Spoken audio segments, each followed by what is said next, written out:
Life education academy में आपका स्वागत है। आज हम पढ़ने जा रहे हैं बीएससी पार्ट 3 इनऑर्गेनिक केमिस्ट्री में यूनिट 2 संक्रमण धातु संकुलों में धातु लिगेंड बंधन।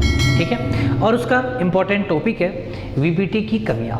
ये हम यहाँ पर डिस्कस कर रहे हैं आज। ठीक है, तो वीबीटी की कमियां शुरू करने से पहले मैं आपसे कुछ जानना चाहूँगा। देखो इधर, वीबीटी की कमियां तो हमें तब पता लगेगी जब हमें ये पता हो कि वीबीटी क्या चीज़ है, वीबीटी में क्या बताती है, किस बारे में बताती है। ठीक है, तो हालांकि बीएससी पार्ट 2 में बहुत इंपॉर्टेंट टॉपिक था ये वीबीटी, फिर भी अपन थोड़ा बहुत यहाँ पर ब्रीफली डिस्कस करते हैं। ठीक है, क्योंकि वो सारी चीज़ें वंस अपॉन ए टाइम हो चुकी है, आप लोगों को भी पता है। थोड़ा बहुत चलो देखते हैं अपन यहाँ पर। देखो इधर वीबीटी के बारे में बात करता हूँ मैं। वीबीटी संयोजकता बंध सिद्धांत। संयोजकता बंध सिद्धांत, V for valence, B for bond, T for theory. Valence bond theory संयोजकता बंध सिद्धांत क्या बताती है? वैलेंस बॉन्ड थ्योरी आपको ये बताती है कि धातु लिगेंड के मध्य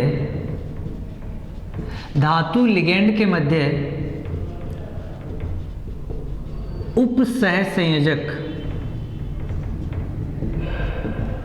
बंध होता है। यानी धातु और लिगेंड के मध्य उपसहसंयोजक बंध होता है। अब उपसहसंयोजक बंध बनता कैसे है कि धातु और लिगेंड के कक्षक आपस में क्या करते हैं? अतिव्यापन करते हैं, और इन दोनों के मध्य अतिव्यापन से उपसहसंयोजक बंध का निर्माण होता है। ठीक है, अब सबसे पहले तो अपन ये देखते हैं कि धातु और लिगेंड के मध्य अतिव्यापन कैसे हुआ। तो देखो इधर वीबीटी यही बात कहती है कि धातु अपनी समन्वय संख्या के बराबर रिक्त कक्षक उपलब्ध कराता है। किसको उपलब्ध कराता है भाई?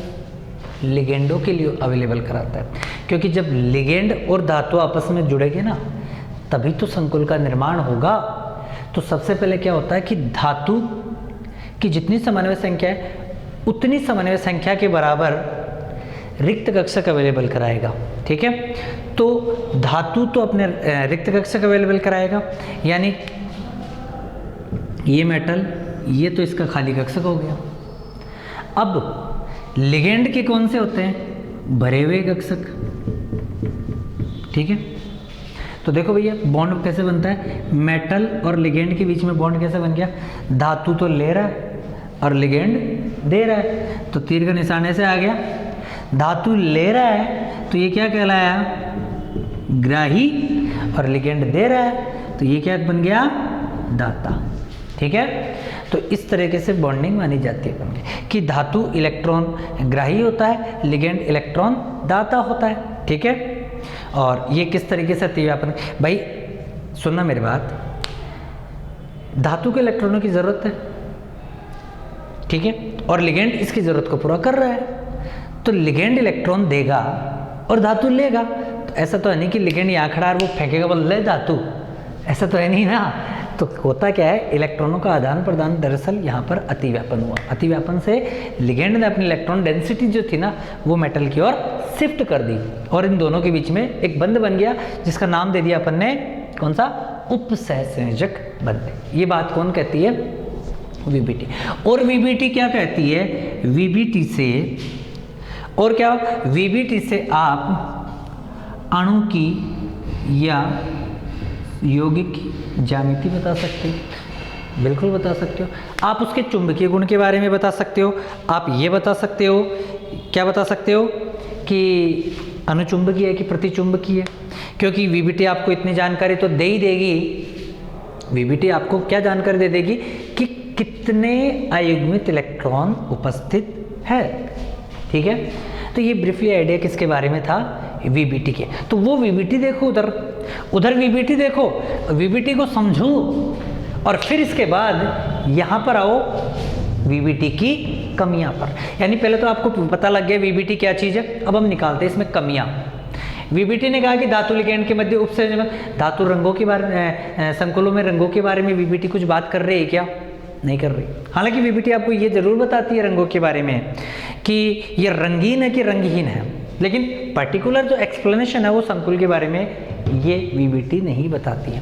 संकुलों के स्पेक्ट्रा की व्याख्या नहीं करती है। संकुलों के स्पेक्ट्रम, भाई आप लोग स्पेक्ट्रोस्कोपी पढ़ते हो, स्पेक्ट्रोस्कोपी से आपको स्पेक्ट्रम मिलते हैं और स्पेक्ट्रम के आधार पर ही तो पूरे यौगिक की कुंडली बताई जाती है। स्पेक्ट्रा के बारे में कुछ भी नहीं बताती वीबीटी। नेक्स्ट, यौगिक की विकृत संरचना के बारे में भी नहीं बताती। यौगिक की विकृत संरचना से मतलब ये होता है, देखो यानी कि जैसे मान लीजिए कोई यौगिक है और उस यौगिक की समन्वय संख्या 6 है। यदि कोई यौगिक है और उसकी समन्वय संख्या 6 है, इसका मतलब उसकी ज्यामिति क्या होगी? अष्टफलकीय। अष्टफलकीय ज्यामिति का मतलब मैं इसको एक एग्जांपल से एक्सप्लेन करता हूँ। Okay, now let us consider, इसको मैं मिटा देता हूँ वीबीटी। ये तो केवल आपको मैंने थोड़ा सा रिवाइज करवाया था ताकि वीबीटी के बारे में पता हो ना, तो आगे की कहानी मुझे बताने में दिक्कत नहीं हो, इसलिए मैंने थोड़ा बहुत रिवाइज कराया था। अब देखते हैं, यहाँ पर बात कर रहा था मैं विकृत संरचना।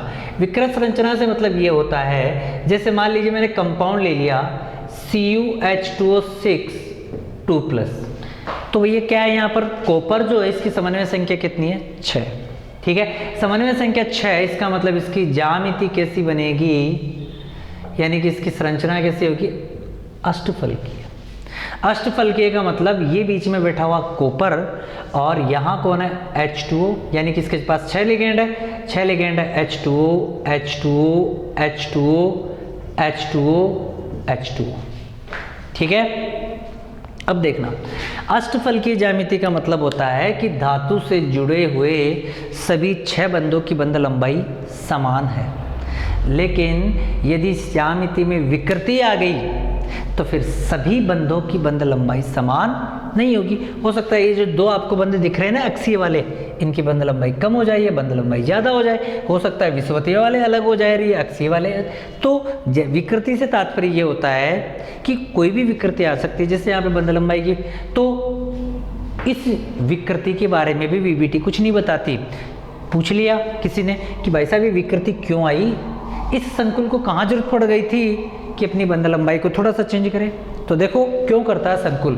संकुल दरअसल अपनी ज्यामिति में विकृति तभी लाएगा जब वो अपने आप को थोड़ा सा अस्थायी महसूस करवा रहा है, तो वो अपने आप को स्थायी करने के लिए अपनी ज्यामिति में विकृति उत्पन्न करता है। फॉर एग्जाम्पल, जैसे मान लीजिए आप बिल्कुल सीधे खड़े हो और खड़े खड़े बहुत ज़्यादा थक गए, मतलब अब आप क्या करोगे? अपने आप को थोड़ा सा रिलैक्स फील कराने के लिए थोड़ा सा टेढ़े हो जाओगे।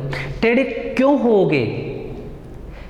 अपने आप को थोड़ा सा मोर स्टेबल कराने के लिए। तो कम मॉलिक्यूल भी ऐसा ही करता है। अरे एक सीधा तार है भैया, तार है ये, कब कितनी देर तक सीधा रहेगा? थोड़ा सा झुक जाएगा बेचारा। तो सेम एग्जांपल से विकृत संरचना के बारे में वीबीटी नहीं बताती। अब आप देख रहे हो, बोले ये सर जॉन टेलर क्या लिख दिया यहाँ पर?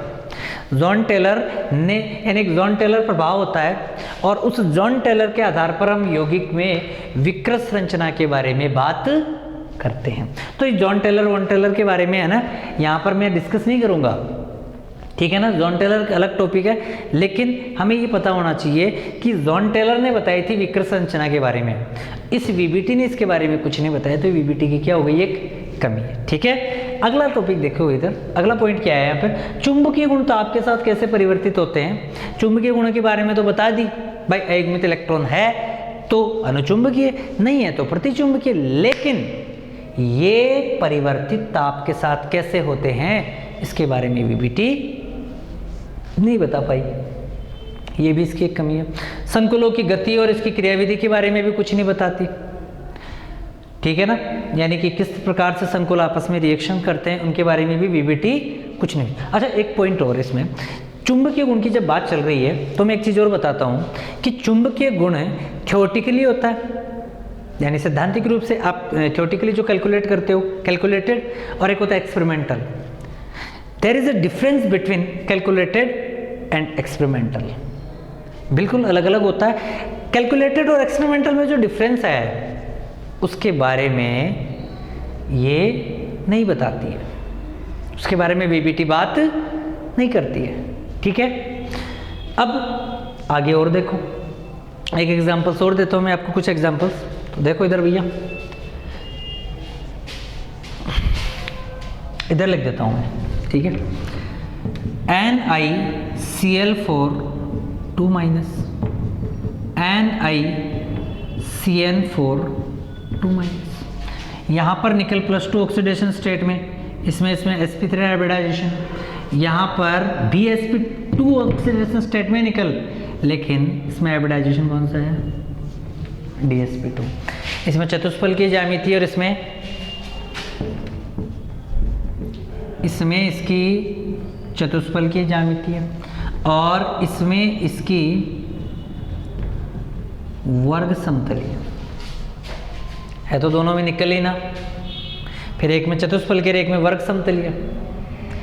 वीबीटी से जब इसके बारे में पूछा गया, भाई आप ज्यामिति बताते हो तो निकल ही है बेचारा, यहाँ चतुष्फल के बना रहा है, यहाँ पर वर्ग समतलीय, ऐसा क्यों, जबकि इसमें भी समन्वय संख्या 4 है और इसमें भी समन्वय संख्या 4 है। तो वीबीटी इसके बारे में कुछ नहीं बताती, ठीक है। ये वीबीटी की एक कमी है इसके बारे में, ठीक है। और देखो इधर मिटा देता हूँ इन चीज़ों को, ठीक है। अब देखो इधर,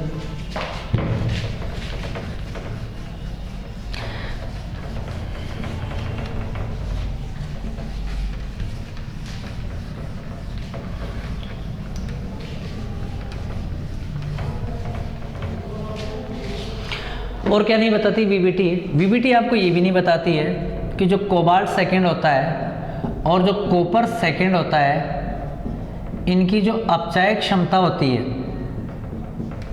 वो अलग अलग होती है, ठीक है। क्यों होती है, इसके बारे में भी वीबीटी कोई बात नहीं करती है। तो ये भी वीबीटी की एक कमी है, ठीक है। कोबाल्ट सेकंड की अपचय क्षमता बताई थी, तो आपको याद होगा कुछ एग्जाम्पल्स में कि थोड़ा बहुत आपको याद हो कि एक 3D से इलेक्ट्रॉन जंप करके 4D में चला जाता है। तो हाउ इट इज़ पॉसिबल, ऐसा कैसे संभव है कि कोई 3D कक्षक से इलेक्ट्रॉन उत्तेजित होकर के 4D कक्षक में चला जाए। इन चीज़ों के बारे में भी वीबीटी कुछ भी बात नहीं करती है, ठीक है। अब आगे देखो इधर,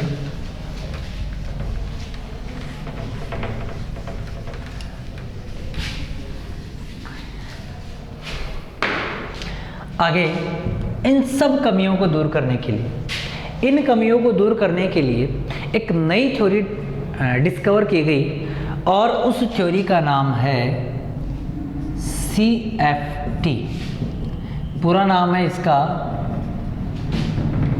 क्रिस्टल फील्ड थ्योरी, यानी कि क्रिस्टल क्षेत्र सिद्धांत। यह सिद्धांत बेथे और वॉन बेक ने दिया था। वीबीटी में आपको जितनी कमियां दिख रही थी, लगभग ये उन कमियों को दूर करता है, ठीक है। इसके अजम्पशंस क्या क्या, CFT किस बारे में बात करती है, क्या कहती है CFT। सबसे पहला पॉइंट देखो इधर, CFT का अपन डिस्कस करते हैं।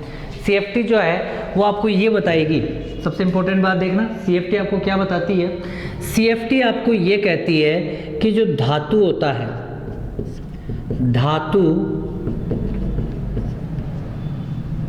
और लिगेंड के मध्य, धातु और लिगेंड के मध्य केवल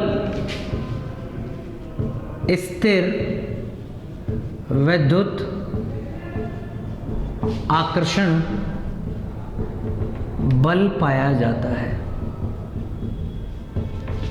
यानी कि CFT आपको बताती है कि धातु और लिगेंड के मध्य केवल स्थिर विद्युत आकर्षण बल पाया जाता है। अब ये स्थिर विद्युत आकर्षण बल क्या होता है, स्थिर विद्युत आकर्षण बल का मतलब ये होता है जैसे ये धनावेश है और ये ऋणावेश है, तो धनावेश ऋणावेश को आकर्षित करेगा, ऋणावेश धनावेश को आकर्षित करेगा। तो यहाँ पर कोई बंध जो है, इस अट्रैक्शन को अपन क्या बोलते हैं, एक आकर्षण है इसके दोनों के बीच में। भाई धनायन और ऋणायन के बीच में एक अट्रैक्शन है, इस अट्रैक्शन को क्या नाम दोगे आप, स्थिर विद्युत आकर्षण बल। तो यही बात कहता है कि धातु और लिगेंड में भी जैसे धनायन और ऋणायन के बीच में आकर्षण है, वैसा ही आकर्षण धातु और लिगेंड के बीच में होता है। यानी कि यहाँ पर इन आयनों के मध्य जो बंध है या जो आकर्षण है, उस आकर्षण को हमने नाम दिया आयनिक बंध। तो क्या धातु और लिगेंड के मध्य भी आयनिक बंध होता है? बिल्कुल। यही बात कहता है कि धातु और जो लिगेंड होता है, यानी कि धातु लिगेंड के मध्य बंध कैसा होता है, आयनिक होता है। बात समझ में आई? धातु लिगेंड के मध्य बंध आयनिक होता है, इस बारे में, यानी कि आयनिक बंध होता है, ये बात कौन करते हैं, CFT। ठीक है, जबकि आपको याद होगा VBT बिल्कुल उल्टी बात करती है। VBT क्या बोल रही थी, VBT ये कह रही थी कि धातु और लिगेंड के मध्य उपसंयोजक बंध होता है, और उपसंयोजक बंध तो तभी बनेगा जब धातु और लिगेंड के कक्षक आपस में क्या होंगे, अतिव्यापित होंगे।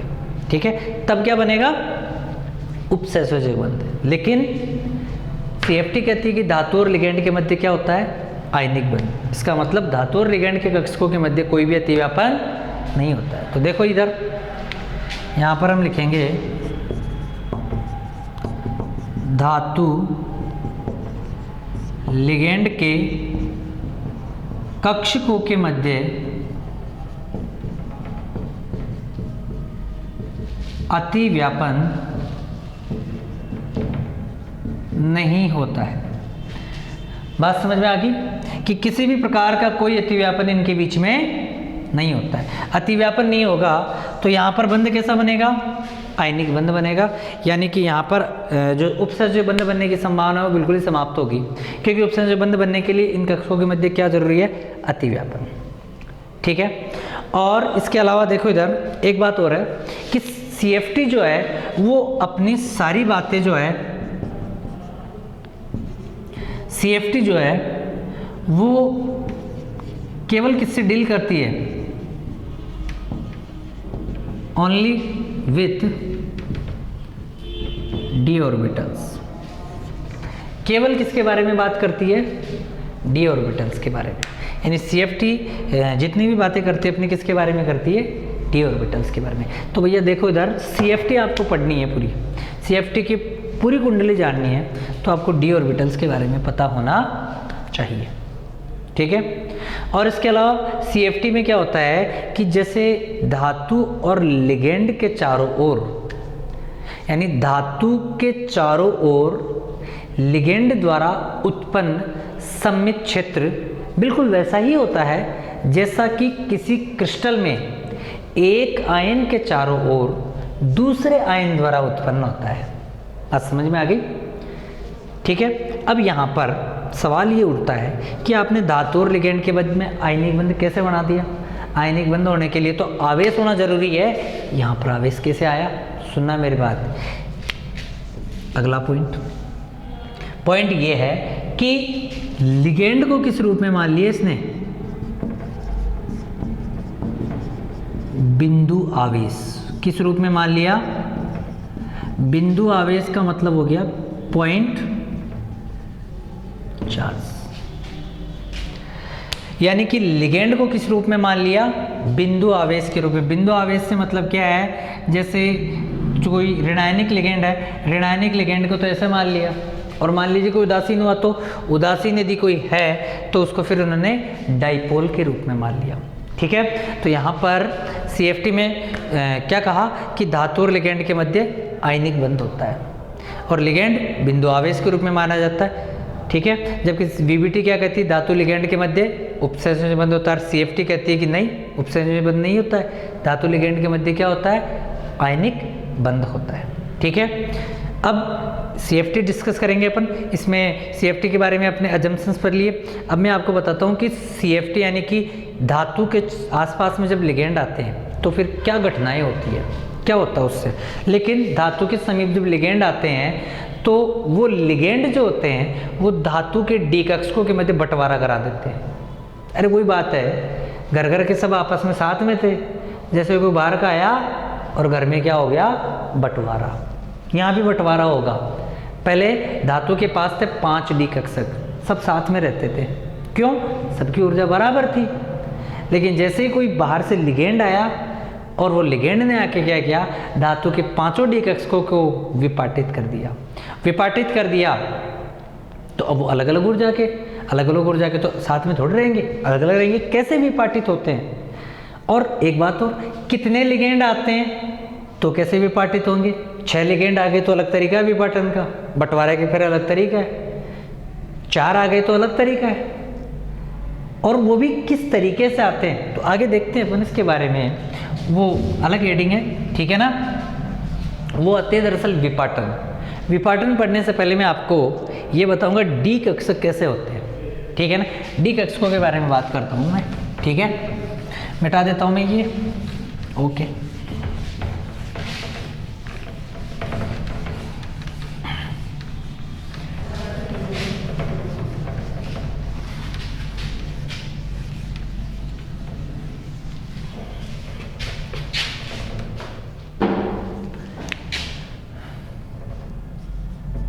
डी ऑर्बिटल्स,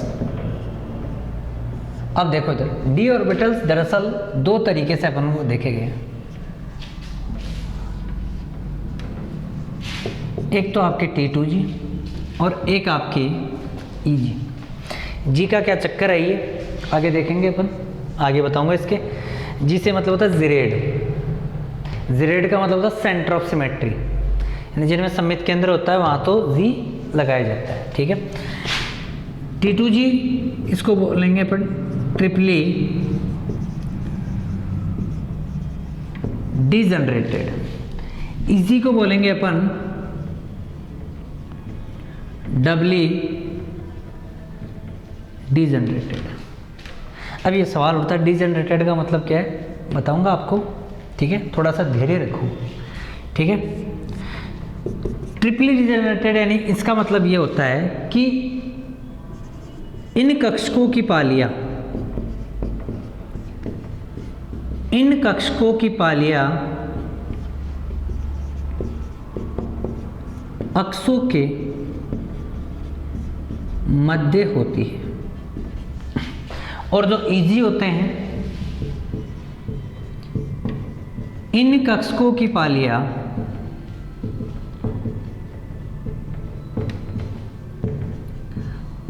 अक्षों के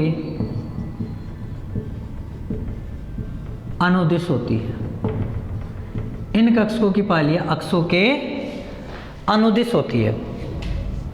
देखो इधर ट्रिपली का मतलब हो गया 3, डिजनरेटेड को हिंदी में बोलते हैं अपन समभ्रंश। डिजनरेटेड को क्या बोलते हैं अपन, समभ्रंश। समभ्रंश से मतलब क्या होता है, समान ऊर्जा के। समभ्रंश का मतलब क्या होता है भैया, समान। अब देखो इधर 3 है यहाँ पर ये, ठीक है, तो तीनों की ऊर्जा बराबर है इसलिए ट्रिपली डिजनरेटेड। 2 की ऊर्जा बराबर है मतलब डबली डिजनरेटेड। कौन कौन से आते हैं इसमें, एक तो dxy, एक होता है dyz और एक होता है dzx, ठीक है। इसको मैं थोड़ा सा इधर लिख देता हूँ, यहाँ लिख देता हूँ मैं इनको, ठीक है। एक तो हो गया dxy, एक हो गया dyz और एक हो गया dzx। इजी में इधर देखो, इधर ये 2 होंगे भाई, डबली का मतलब 2 की बराबर ऊर्जा है तो डिजनरेटेड मतलब बराबर ऊर्जा वाले। यदि 5 की ऊर्जा बराबर होती तो मैं बोलता 5 डिजनरेटेड, समझ गए ना। 3 की ऊर्जा बराबर तो ट्रिपली डिजनरेटेड, 2 की ऊर्जा बराबर है तो डबली डिजनरेटेड, 5 की बराबर होती तो 5 डिजनरेटेड। 2 की बराबर इन 2 का नाम क्या है, dx square dash Y square, और इसका नाम क्या आ गया, dz स्क्वायर। बात समझ में आ गई। तो डी कक्षक हो गए T2G और EG, मैंने टोटल 5 होते हैं डी कक्षक। तो ये अब देखो 5 कौन कौन से हैं, 5 हो गए, 1 2 3 4 5, dxy, dyz, dzx, dx square dash Y square, dz square, ठीक है। ठीक है भैया। अब हम देखते हैं इनकी स्ट्रक्चर कैसे, स्ट्रक्चर देखते हैं अपन, ठीक है। स्ट्रक्चर देखते हैं अपन। स्ट्रक्चर देखने से ही हमें पता लगेगा कि विपाटन होता कैसे है, ठीक है। लो भैया साफ कर दिया, बिल्कुल चमक रहा है, ठीक है। अच्छा अब देखो इधर, सबसे पहले मैं स्ट्रक्चर बनाता हूँ T2G वालों की। अच्छा, T2G वाले में कौन कौन थे? DXY, DYZ और DZX। सबसे पहले देखो ये एक्सिस बना ली मैंने, मान लीजिए ये एक्स एक्सिस और ये T2G के लिए विशेष बात बोली थी मैंने थोड़ी देर पहले कि इनकी पालियां अक्षों के मध्य होती है। DXY वाले की पालियां कहाँ होगी? एक्स एक्सिस और वाई एक्सिस दोनों के मध्य। तो इसकी पालियां कहाँ होगी? ऐसे, एक्स एक्सिस और ये वाई एक्सिस दोनों के बीच में। DYZ की स्थिति क्या होगी? यहाँ वाई एक्सिस और यहाँ जेड एक्सिस। इनकी पालियां कहाँ होगी? इस कक्षक की वाई एक्सिस और जेड एक्सिस के बीच में। बात करें DZX की संरचना कैसी होगी? मान लीजिए ये एक्स एक्सिस और ये जेड एक्सिस है, इसकी पालियां कैसी होगी? एक्स एक्सिस और जेड एक्सिस के बीच में। ये स्ट्रक्चर हो गई। ये तो स्ट्रक्चर है DXY की, ये स्ट्रक्चर है DYZ की और ये स्ट्रक्चर है। अब इसमें इतना ज़्यादा कन्फ्यूजन मत होना कि बोलो सर पहले तो यहाँ Z लगा दिया, अब की बार Z को यहाँ पहुँचा दिया। अरे भैया कोई सा कहीं पर भी लगा सकते हो, ये ठीक है। निर्देशांक होते हैं, 3 एक्सिस होती है, X, Y और Z। आपकी मर्जी आए वहाँ पर मानो और वहाँ पर आप चाहो तो ये लगाओ। बात समझ में आ गई? ये बात थी किसकी? अपने d ऑर्बिटल्स के स्ट्रक्चर की, ठीक है। अब मैं बात करता हूँ इनके विपाटन की, ये ठीक है, मैं साफ कर देता हूँ ये। अब बात करते हैं अपन विपाटन की। विपाटन क्या चीज़ है, ठीक है, उसके बारे में देखते हैं अपन।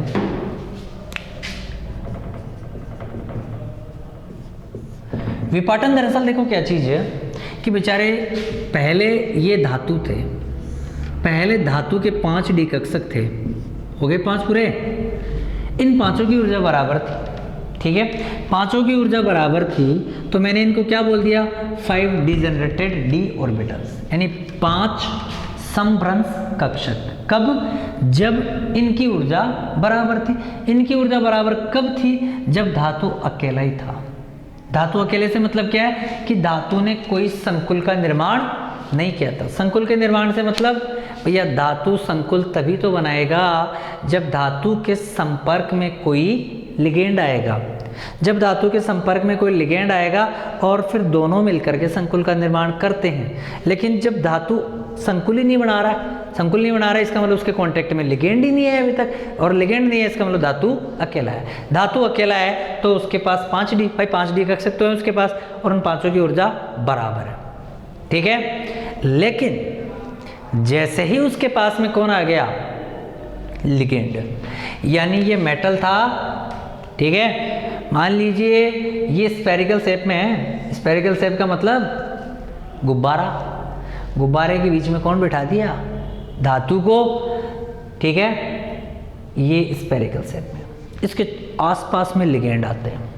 कोई इधर से आ गया, कोई इधर से आ गया, कोई इधर से आ गया, कोई इधर से आ गया, ठीक है, लिगेंड आ रहे। अब कितने का आ रहे वो भी अलग अलग प्रकार के। इधर लिगेंड आ गया, लिगेंड आ गया, लिगेंड आ गया। तो जब धातु के संपर्क में कौन आते हैं? लिगेंड। आपको वीबीटी थोड़ी बहुत याद है तो याद करो एक बार कि धातु के पास रिक्त संकरित कक्षक होते हैं, वही तो बंध बनाने में भाग लेते हैं। भाई बंध बनाने में धातु के रिक्त संकरित कक्षक ही तो भाग लेते हैं, रिक्त कक्षक भाग लेते हैं। बाकी धातु के पास तो भरे हुए कक्षक तो वो पड़े रहते हैं ना। जैसे याद करो, आप लोग को याद हो, आप इस तरीके से बनाते थे ये 5 कक्षक। देखो मैं थोड़ा सा बता देता हूँ एक बार, थोड़ा सा मैं रफली आइडिया दे देता हूँ आपको, ताकि आपको ये भूली बिसरी बातें जो है ना आपके लिए जो वंस अपॉन ए टाइम हो चुकी है वो एक बार याद आ जाए। थोड़ा सा हल्का फुल्का बताऊँगा मैं। जैसे ये कहानी है, ये 1 2 3 4 5, ये 3D 4S 4P और ये 4D, ठीक है। अब याद करो एक बार, आप मान लीजिए आपके पास इलेक्ट्रॉन्स 8, 1 2 3 4 5 6 7 8, लेकिन प्रबल लिगेंड आ गया तो याद करो। और मान लीजिए समन्वय संख्या कितनी है? 4 ही है। ये 5 3D 4S 4p और ये 4d, ठीक है। अब देखना जरा 8 कोई प्रबल लिगेंड आ गया, मान लीजिए साइनाइड आ गया, कोई भी धातु के एग्जांपल लेके मैं समझा रहा हूँ, ये चीज़ पुरानी बातें हैं, ये एक बार भूली बिसरी यादें ताज़ा करते हैं अपन। युग्मन होगा इनका, कितने इलेक्ट्रॉन का? 8 इलेक्ट्रॉनों का युग्मन होगा, पेयरिंग हो जाएगी। समन्वय संख्या 4 है तो संकरण कौन सा हो गया? याद आ गया ये वीबीटी के अकॉर्डिंग, ऐसा कुछ पढ़ा था आप लोगों ने, थोड़ा थोड़ा याद आ रहा होगा। देखो इधर संकरण में भाग कौन से कक्षक ले रहे हैं? खाली। ये अंदर की तरफ भरे हुए पड़े हैं, ये भाग ले रहे हैं कि संकरण में? नहीं ले रहे। ये कौन से कक्षक हो गए? असंकरित। अब बात करता हूँ विपाटन की। तो विपाटन में दरअसल क्या होता है, जैसे मान लीजिए ये मेटल है, इस मेटल के चारों ओर कौन आ गए?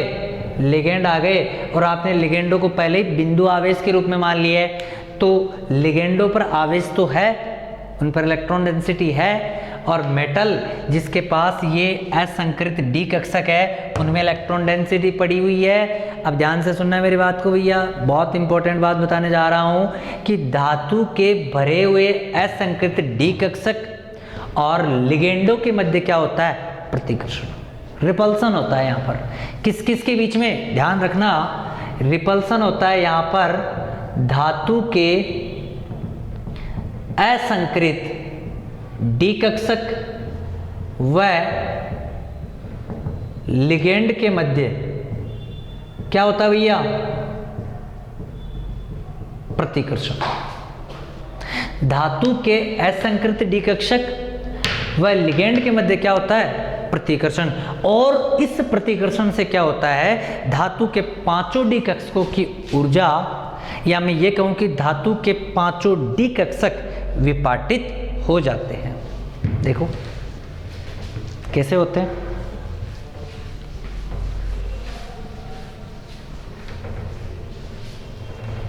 ठीक है,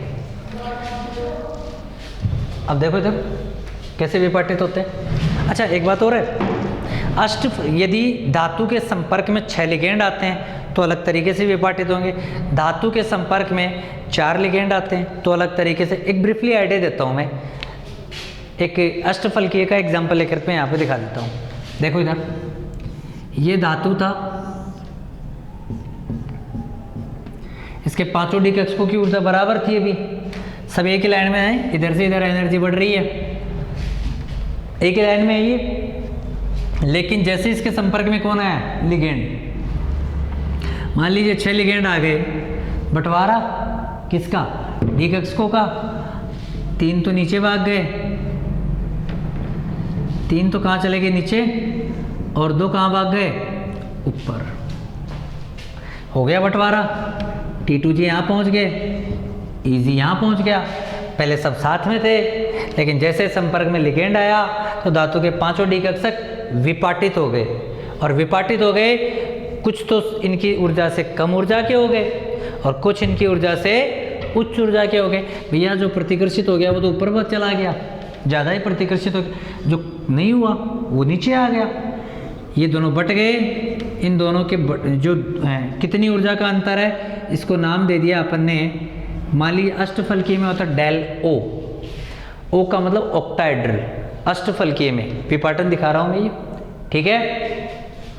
कितना नीचे गया, ठीक है, नीचे जाता है उसके लिए माइनस का चिन्ह। कौन सा चिन्ह काम में लेते हैं भैया? माइनस का, माइनस 0.4 डेल ओ, ठीक है। और कितना ऊपर? 0.6 डेल ओ, ठीक है। इस तरीके से ये हो गया अपने, ठीक है। अब सवाल एक उठता है अपने दिमाग में, आता है एक सवाल। सवाल क्या है देखो, मैं पूछ लेता हूँ आप लोगों से। सवाल दरअसल ये है, बोलो सर विपाटन ही कराना था, मतलब कुल मिला के विपाटन ये है कि भाई साहब पहले तो 5 भाई थे, साथ साथ में रहते थे, ठीक है। लेकिन जैसे कोई एक्सटर्नल आया, समझ रहे होगे आप लोग, विपाटन हो गया, बट गए। अब सवाल उठता है ये पांचों पहले बराबर ऊर्जा के थे, 5 समभ्रंश कक्षक थे, लेकिन जैसे इनके संपर्क में लिगेंड आया बट गए, 3 अलग रहने लग गए, 2 अलग रहने लग गए। अब सवाल हुआ, बोला सर ये 3 और 2 में क्यों बटे, 4 और 1 में भी तो बट सकते थे। बोले 3 एक साथ रह गए, 2 अलग रह गए, या ऐसा भी तो हो सकता था कि 4 एक साथ रह जाते, अकेले को अलग छोड़ देते। बंटवारा ऐसे ही कैसे हुआ? और फिर सवाल सबसे जरूरी ये भी उठता है दिमाग में, बोला सर ऐसा क्या हुआ कि ये 2 तो बेचारे ऊपर पहुंच गए, 3 नीचे पे आ गए, क्यों? इन्हीं को ऊपर क्यों भेजा? इनको बेचारों को नीचे भेज देते, इनको ऊपर भेज देते, कैसे हुआ ये?